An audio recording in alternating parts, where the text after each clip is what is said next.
सूत जी महाराज ने सर्वप्रथम गुरुदेव को प्रणाम किया और यही निष्ठा होनी भी चाहिए, यही निष्ठा होनी भी चाहिए। गुरु गोविंद दो खड़े काके लागों पाम, बलिहारी गुरु आपने जिन गोविंद दियो बताए। अगर गुरु ना होते तो हम गोविंद को कहाँ जान पाते। जीव पहले गुरु को जानता है, गोविंद को बाद में जानता है, और गुरु की कृपा से ही गोविंद को जान पाता है, कृपा से ही गोविंद को जान पाता है। इसलिए गुरु की महिमा अनंत है। भगवान अगर रुष्ट हो जाए तो गुरु रक्षा करते हैं, लेकिन अगर गुरु रुष्ट हो जाए तो भगवान भी रक्षा करने में समर्थ नहीं होते। इसलिए गुरु की वंदना प्रथम की कि भगवान को प्रणाम किया। और सूत जी कहते हैं, हे मुनियो, आपने बहुत सुंदर प्रश्न किया। मुनिय साधु कृष्टो हम, हे मुनियो, आप लोगों ने बहुत सुंदर प्रश्न किया। भगवत ब्री लोक मंगलम, आपके इस प्रश्न से लोक का मंगल हो। श्री सूत जी जैसे, सुखदेव जी जैसे, वेद व्यास जी जैसे महापुरुष संत जीवन में मिले तो उनसे क्या पूछना चाहिए ये भी जानना अनिवार्य है। संतों से कैसा प्रश्न हमें करना चाहिए ये भी हमको जानना चाहिए।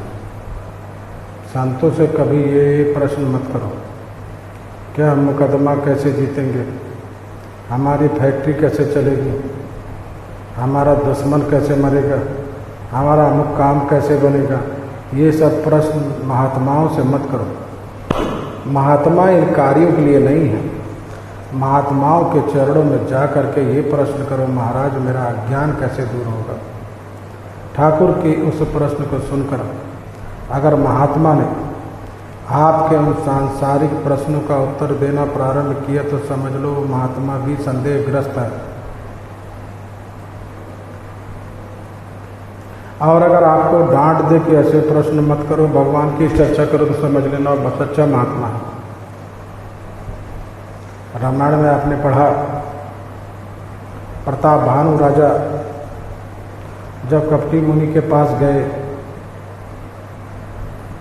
और कपटी मुनि से प्रताप भानु राजा ने पूछा, मेरा राज अखंड कैसे बना रहे, इसका क्या उपाय है। और अपने आप को छिपाकर प्रताप भानु राजा ने पहले तो बताया नहीं कि हम राजा हैं, हमने आपको छिपाया। बाद में वो कपटी मुनि सब जान गया तो राजा ने कहा, महाराज राज अखंड बना रहे, मेरे जीवन में सब सुख बना रहे, इसका कोई उपाय आप बताएं।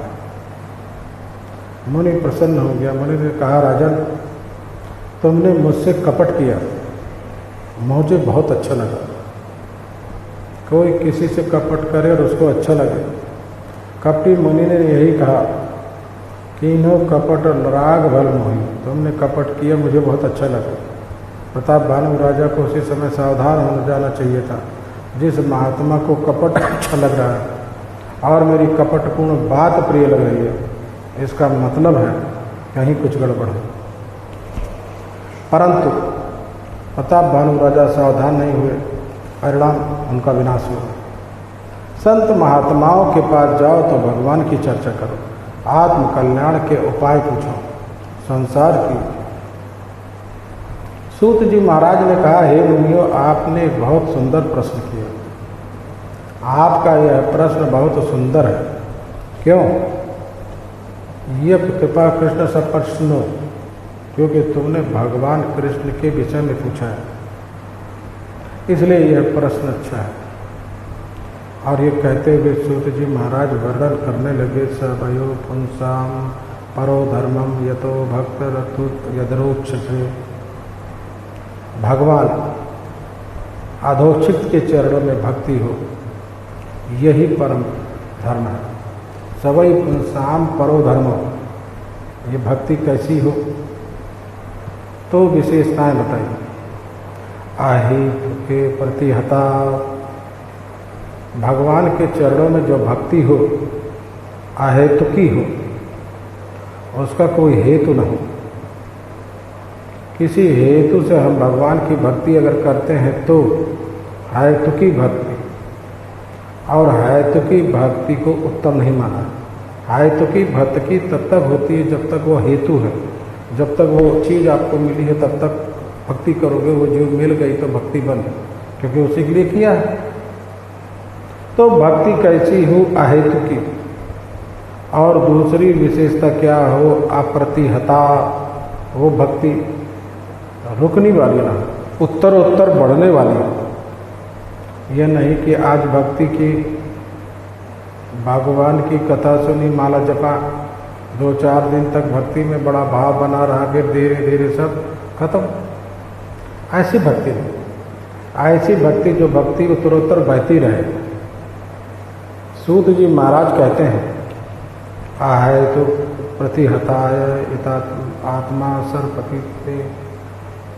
ऐसी भक्ति अगर जीवन में आ गई तो आत्मा प्रसन्न हो जाती है। कौन सी आत्मा? दोनों आत्मा। ये जीवात्मा भी धन्य हो जाता है और परमात्मा को भी प्रसन्नता होती है। और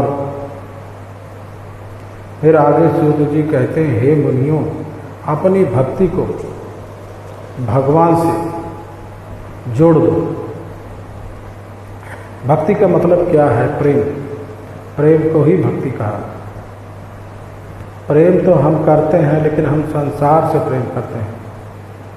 उस प्रेम को हम भगवान से जोड़ देते हैं। संसार से हमने प्रेम किया, हमने संसार की भक्ति की, तो उस भक्ति का परिणाम कुछ नहीं हुआ। लेकिन वही प्रेम अगर भगवान से हो तो उसका परिणाम हो। क्या परिणाम होगा? सूत जी कहते हैं, ये तुम्हारी जो भक्ति है, जो भक्ति का तो भगवान से विवाह कर दो। ये भक्ति नारी वर्ग है।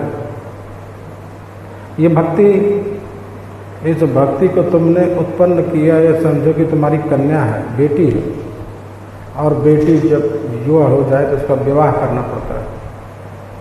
सूत जी कहते हैं, इस भक्ति को तुम भगवान से विवाह दो।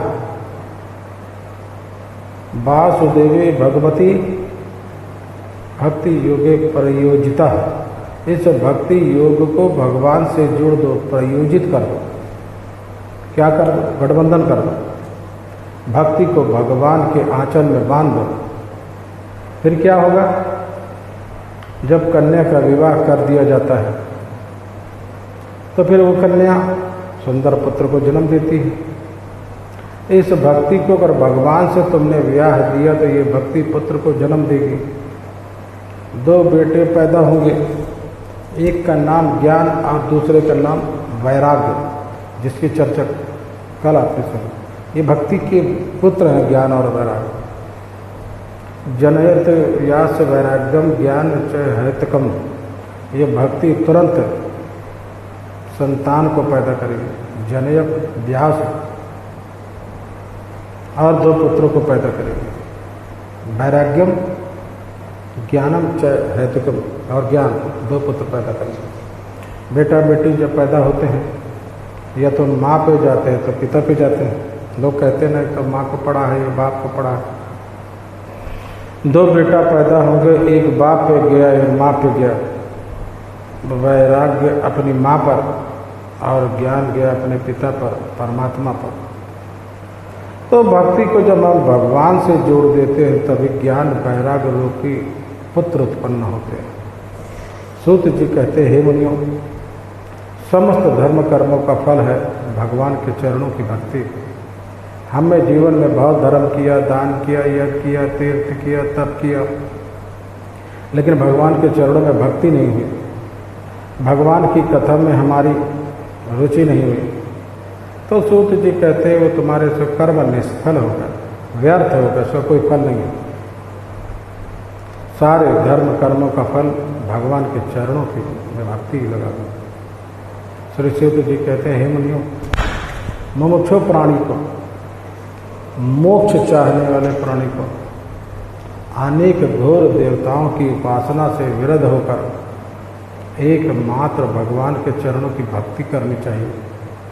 मोक्ष भव घोर रूपाण हित्वा भूतपति न था।